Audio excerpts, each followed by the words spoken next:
All right, so what good is the vice president? Historically, not a lot. A lot of people who have occupied the position of vice president were not that thrilled with the role. John Adams tried to carve out a larger role for himself within the Senate, and the senators basically made fun of him until he went away. John Nance Garner, I think in the text they say that the job's not worth a bucket of warm spit. It's more likely he used a more pungent phrase, a word that rhymes with miss as opposed to spit. Garner was a pretty visceral guy, and Garner had been a very, very consequential fellow. I believe he was a Speaker of the House for a while. He'd been a governor in Texas for a while. He was used to playing a deciding role in politics. And for a little bit of context, Garner was an opponent of a lot of the New Deal, and so he was not happy that Roosevelt was able to get a lot of the stuff passed that he was able to get passed. And frankly, for a good deal of the time that he was vice president, he was acting as a fulcrum of opposition to the New Deal. So you can get the sense of why he thought that the role of the vice president was not particularly valuable, because he wasn't able to do that much to oppose the New Deal. So historically, what have presidents done? More often than not, their role is to balance, right? To balance the president ideologically. A lot of times, if you get a very conservative, presidential nominee, they'll nominate someone that's more moderate. If someone is more liberal, they'll nominate somebody that is more moderate. In a lot of instances, for kind of the inverse of that, in 1960, when JFK got the nomination, he was perceived as the more moderate candidate. And he selected a guy that both balanced him regionally and ideologically. He nominated Lyndon Johnson to be his running mate, the Boston-Austin axis. An interesting, way of looking at balancing was the '92 ticket, where you actually had two Southerners, concentrating the regional divide. But they were both considered fairly moderate. I think Clinton was a little bit more liberal, actually, than Gore at the time of the nomination. So, that's historically been the role. And other than that, vice presidents have been, kind of the chief baby kissers. They go to funerals, they go to state funerals and stuff like that.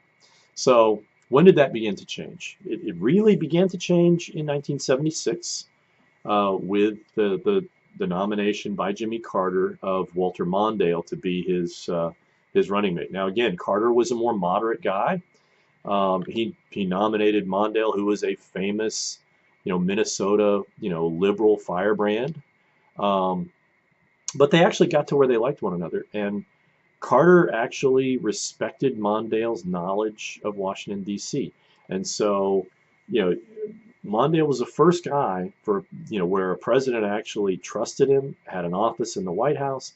He spent a lot of time conferring with Carter, and they developed a pretty close working relationship. So that people began, political scientists began talking about the Mondale model of the vice president. Gore also had a very kind of productive relationship, good working relationship with Clinton. Clinton respected Gore's intelligence and basically acknowledged that Gore had expertise in areas that Clinton did not. And so he began, and even in the first term, giving Al Gore, some portfolios, issues on which he was considered to be the guy that made decisions, and that Clinton would basically back him.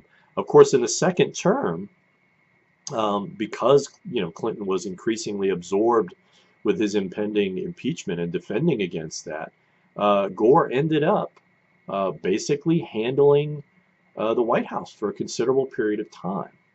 Now, against that, you then get the Cheney model, and that was an instance where, if you don't remember, Bush approached Cheney to head his search for the vice presidency. He actually offered Cheney the vice presidency early on, and Cheney demurred. He subsequently, came back to him and said, "Yeah, I think I actually do want to do this." And so Cheney, again, was a guy, where Bush was the outsider. Bush was the guy from Texas. Bush was also widely believed to be kind of a lightweight, and the perception was that Cheney was the kind of guy that, again, he was steeped in Washington. He'd been a member of the House. He'd been Secretary of Defense under his father.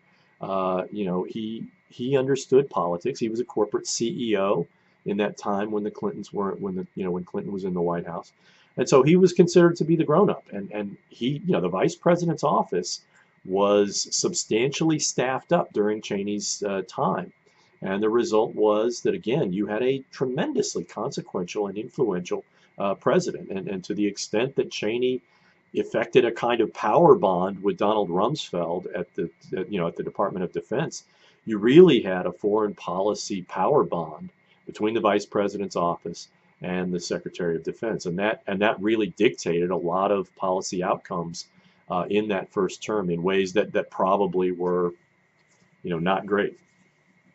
Depending on your views about the decision to invade and occupy Iraq. The Obama-Biden, relationship was a little bit more like the Carter-Mondale relationship in that, Obama was kind of a detail guy. He wanted to be the decider, but he actually liked Biden. They had served together in the Senate, and he believed that Biden was, had sound judgment and listened to him. And so you had again, a fairly productive relationship. I leave it to you guys to speculate about the relationship that Donald Trump and Mike Pence have.